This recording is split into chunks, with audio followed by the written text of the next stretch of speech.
یہ واقعہ ہے اس کا جس نے 1000 برس تبلیغ کی۔ یہ واقعہ ہے اس کا جس کے دور میں سب سے بڑا سیلاب آیا۔ یہ واقعہ ہے اس کا جس نے سب سے پہلی ناؤ بنائی۔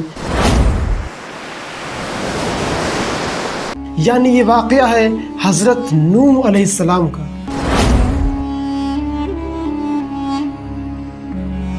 حضرت ادریس علیہ السلام کے جنت میں چلے جانے کے بعد ان کی اولاد ان کے غم میں رویا کرتی تھی۔ ایک دن ابلیس ان کے پاس آیا اور کہا، تم رویا مت کرو، میں تمہارے باپ جیسی ایک صورت بنا دیتا ہوں، جب تم اسے دیکھو گے اور پوجو گے تو تمہارے دل کو سکون ملے گا۔ پھر ابلیس نے ایک ایسی صورت بنائی جو ہو بہو حضرت ادریس علیہ السلام جیسی تھی، فرق بس اتنا تھا کہ وہ بولتی نہیں تھی۔ ان کی اولاد اس کو پوجنے لگی اور یہیں سے بت پرستی کی شروعات ہوئی۔ یہ حال دنیا میں 400 برس تک جاری رہا۔ تب اللہ تعالیٰ نے حضرت نوح علیہ السلام کو پیغمبر بنا کر ان کے درمیان بھیجا۔ اللہ تعالیٰ ارشاد فرماتا ہے، ہم نے نوح کو اس کی قوم کی طرف بھیجا، اس نے 950 برس تبلیغ کی۔ اس مدت میں صرف 40 مرد اور 40 عورتیں ہی ایمان لائیں۔ حضرت روز پہاڑ کی چوٹی پر چڑھ کر پکارتے تھے، لا الہ الا اللہ انا رسول اللہ۔ یہ آواز سن کر کافر اپنے کانوں کو بند کر لیتے اور بعض کافر وہاں سے بھاگ جاتے تھے۔ جب حضرت نوح علیہ السلام ان مردودوں کو اللہ کی طرف دعوت کرتے تو وہ بے ادبی سے حضرت پر ہاتھ چلاتے اور مارتے مارتے بے ہوش کر دیتے۔ جب وہ ہوش میں آتے تو پھر پکار کر کہتے، اے لوگوں کہو کہ اللہ کے سوا کوئی معبود نہیں اور میں یعنی نوح اللہ کا رسول ہوں۔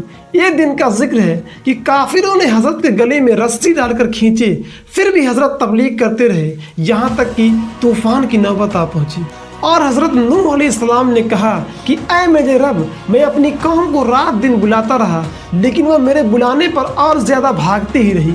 ایک دن کا ذکر ہے کہ جب حضرت نوح علیہ السلام نے اپنی قوم کو اللہ کی طرف دعوت کی تو ان کافروں نے حضرت نوح علیہ السلام کو ایسا مارا کہ حضرت کے پورے کپڑے لہو لہان ہو گئے۔ اس پر ان کی بیوی نے کہا جو کہ ایک کافرہ تھی کہ اے لوگوں، نوح دیوانہ ہو گیا ہے، تم اسے اتنا مت مارو، یہ جو کچھ بھی کہتا ہے اپنے دیوانے پن سے کہتا ہے۔ جب حضرت نوح علیہ السلام نے اپنی بیوی سے یہ باتیں سنی تو آسمان کی طرف منہ کیا اور رو رو کر کہا کہ اے میرے رب، دب چکا ہوں میں، اب تو ہی اس کا بدلہ لے لے۔ پھر حضرت جبرائیل علیہ السلام نے آ کر حضرت نوح علیہ السلام سے کہا کہ اے نوح، تو دعا کر، تیری دعا خدا کی بارگاہ میں مقبول ہے، اور یہ بھی کہا کہ یہ قوم تم پر ہرگز ایمان نہ لائے گی اور تم ایک درخت لگاؤ۔ اور دوسرا قول یہ ہے کہ حضرت جبرائیل نے نوح علیہ السلام کو ایک شاخ لا کر دی۔ حضرت نوح علیہ السلام نے اس شاخ کو زمین پر لگایا اور 40 سال بعد یہ درخت 600 میٹر لمبا اور 400 میٹر موٹا چوڑا ہو گیا۔ ان 40 سالوں میں کافروں کی کوئی اولاد نہ پیدا ہوئی۔ اس کا سبب یہ تھا کہ کافر اپنے بیٹوں کو حضرت نوح علیہ السلام کے پاس لے جا کر بولتے کہ اے لڑکوں، تم انہیں اپنا دشمن جانو اور ان کی بات کبھی نہ ماننا اور انہیں ذلیل و خوار کرو۔ جب حضرت نے یہ باتیں سنی تو بارگاہ الہی میں یہ عرض کیا کہ اے میرے رب، کافروں کا ایک بھی گھر زمین پر نہ چھوڑنا تاکہ ان کی نسلیں باقی نہ رہیں۔ تب حضرت جبرائیل تشریف لائے اور کہا کہ اے نوح، تم اس درخت سے ایک کشتی بنا۔ تو حضرت نوح نے کہا کہ کیسے بناؤں؟ حضرت جبرائیل نے کہا پہلے تم اس درخت سے تختے بناؤ۔ اللہ تعالیٰ ارشاد فرماتا ہے کہ اے نوح، ہمارے روبرو ایک کشتی بناؤ اور نہ بول مجھ سے، ظالموں کے واسطے یہ سب غرق ہوں گے۔ حضرت جبرائیل کے مطابق نوح علیہ السلام نے کشتی بنائی۔ ہر ایک تختے پر ایک ایک پیغمبر کا نام لکھا تھا۔ پہلے تختے پر حضرت آدم علیہ السلام کا اور آخر تختے پر حضرت محمد رسول اللہ صلی اللہ علیہ وسلم کا۔ لگ بھگ 1000 میٹر لمبی اور 400 میٹر چوڑی کشتی تیار ہوئی۔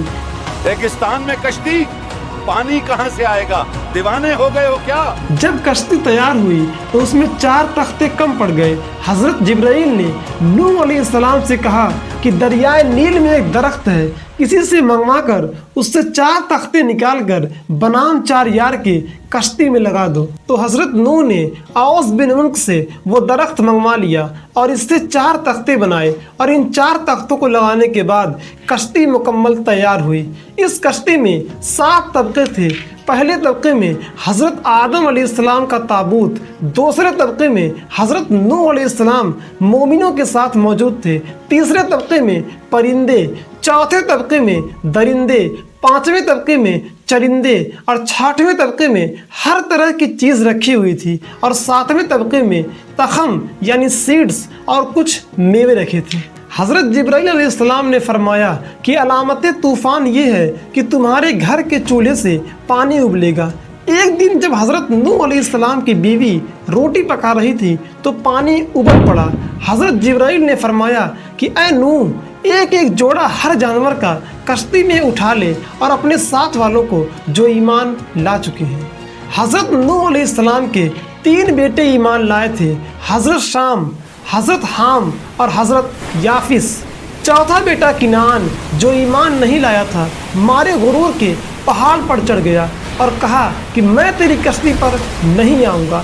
تو حضرت نوح علیہ السلام نے کہا کہ اے کنعان، تو ہمارے ساتھ ہو لے، تو ہلاک ہو جائے گا۔ اس پر کنعان نے کہا کہ مجھے پہاڑ بچا لے گا۔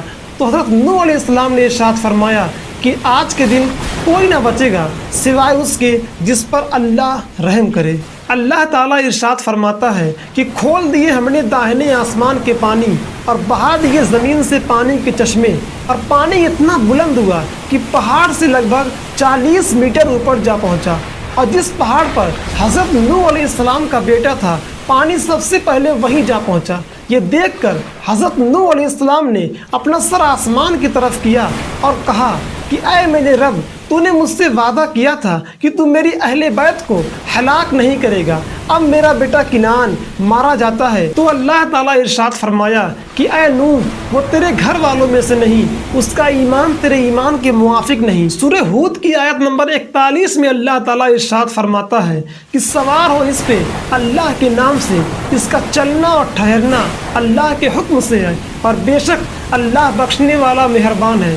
جب یہ آیت پڑھی تو کشتی پانی پر رواں ہوئی، اور 2 رجب سے 10 محرم تک کشتی پانی پر تیرتی رہی، اور اس دوران کشتی نے 70 مرتبہ بیت اللہ کا طواف کیا، اور 6 مہینے 8 دن کے بعد جب پہاڑ کے سر کھلے تو کشتی جودی پہاڑ پر جا ٹھہری جو ملک شام میں موجود ہے، اور اس کے 6 مہینے بعد جہاں کہیں پہاڑ تھے سب دکھائی دیے۔ تو حضرت نوح علیہ السلام نے ایک پرندے کو زمین پر بھیجا تاکہ خبر لائے کہ زمین پر کس قدر پانی ہے۔ وہ پرندہ زمین پر جا کر دانہ چننے میں مشغول ہو گیا اور واپس نہ آیا، تو اللہ تعالیٰ نے اسے اڑنے سے معذور کر دیا۔ پھر نوح علیہ السلام نے ایک کبوتر کو زمین پر بھیجا، وہ زمین پر جا کر کچھ سرخی در اپنے پاؤں میں لگا کر کشتی پر واپس آیا، تو نوح علیہ السلام نے کبوتر کے حال پر دعا فرمائی کہ مخلوق خدا اس کو پیار کرے۔ اسی وقت حضرت جبرائیل علیہ السلام زمین پر آئے اور زمین پر 7 راہیں پانی کی بنا دیں، جس سے روئے زمین پر 7 دریا جاری ہوئی، اور زمین کا سارا پانی دریا میں جا گرا، اور جو بچا وہ زمین پر خشک ہو گیا۔ پھر حضرت نوح علیہ السلام نے اپنی قوم کو کشتی پر سے اتار لیا، اور اللہ کا حکم آیا کہ اے نوح، جتنی بھی سیڈز اور جڑیں ہیں ان سب کو زمین میں لگا دے۔ ہر قسم کی جڑیں اور سیڈز ملی لیکن انگور نہیں ملا۔ حضرت نوح علیہ السلام نے اللہ سے عرض کی، اللہ کی طرف سے آواز آئی کہ اے نوح، انگور کی جڑ کو ابلیس نے چرایا ہے۔ حضرت نوح علیہ السلام نے شیطان سے کہا کہ اے ملعون، انگور کی جڑ لا دے۔ اس نے کہا میں لا دوں گا، اس شرط پر کہ جب انگور کی جڑ کو زمین میں لگا دیں گے تو اس میں 1 بار پانی تم دو گے اور 3 بار میں دوں گا۔ حضرت نوح علیہ السلام نے اس شرط کو منظور کر لیا اور انگور کی جڑ کو زمین میں لگا دیا، اور شرط کے مطابق انگور کی جڑ میں 1 بار پانی حضرت نوح علیہ السلام نے دیا، اور ابلیس نے پہلی دفعہ لومڑی کا خون، دوسری دفعہ شیر کا خون، اور تیسری دفعہ سور کا خون انگور کی جڑ میں دیا۔ جو انگور میں مٹھاس ہے وہ حضرت نوح علیہ السلام کے پانی دینے کی وجہ سے ہے، اور جو انگور سے شراب بنتی ہے وہ ابلیس کے خون دینے کی وجہ سے ہے۔ ابلیس نے کہا کہ اے شیخ الانبیاء، تیرا مجھ پر بہت بڑا احسان ہے، اس کے بدلے تو مجھ سے جو چاہے مانگ لے۔ تو حضرت